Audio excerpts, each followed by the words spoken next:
Amis téléspectateurs de la SMA Togo TV, loué soit Jésus-Christ et bienvenue dans votre nouveau numéro des Héros de la foi. Aujourd'hui, 28 août, l'église fête Saint-Augustin d'Hippone.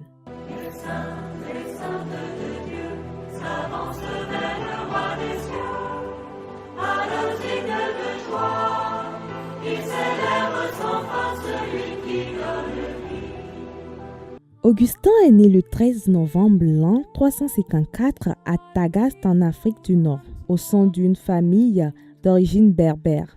Fils d'un père païen, Patricius, et de la pieuse chrétienne Sainte Monique.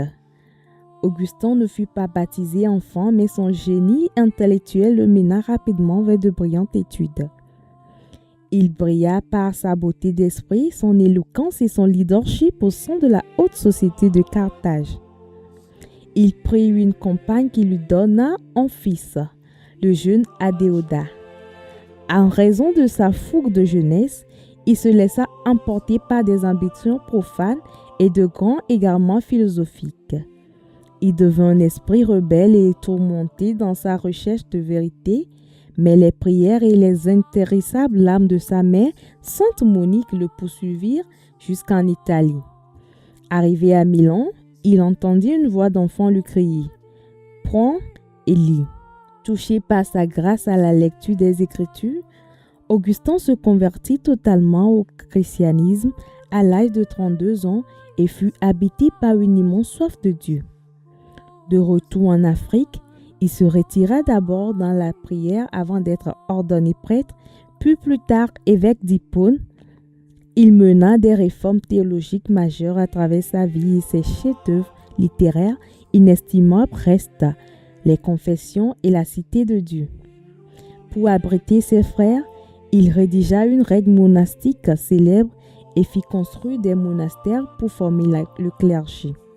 Le 28 août de l'an 430 à Hippone, Augustin est mort à l'âge de 75 ans.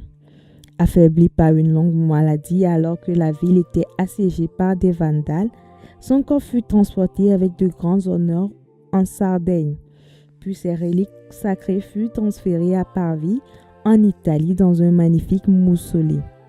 Saint Augustin est le patron des théologiens, des éditeurs, des imprimeurs, et il est invoqué pour la clarté de l'esprit. Nous lui demandons de prier pour que nous sachions porter notre croix avec dignité et pour persévérer dans la recherche de la vérité. Qu'il nous obtienne aussi la grâce de la pénitence devant toute épreuve spirituelle ou intellectuelle. Qu'il prie spécialement pour toi qui fêtes ton anniversaire ou un moment unique aujourd'hui. Joyeuse fête à toi. Merci d'avoir suivi l'histoire du jour et rendez-vous demain pour une nouvelle histoire des saints.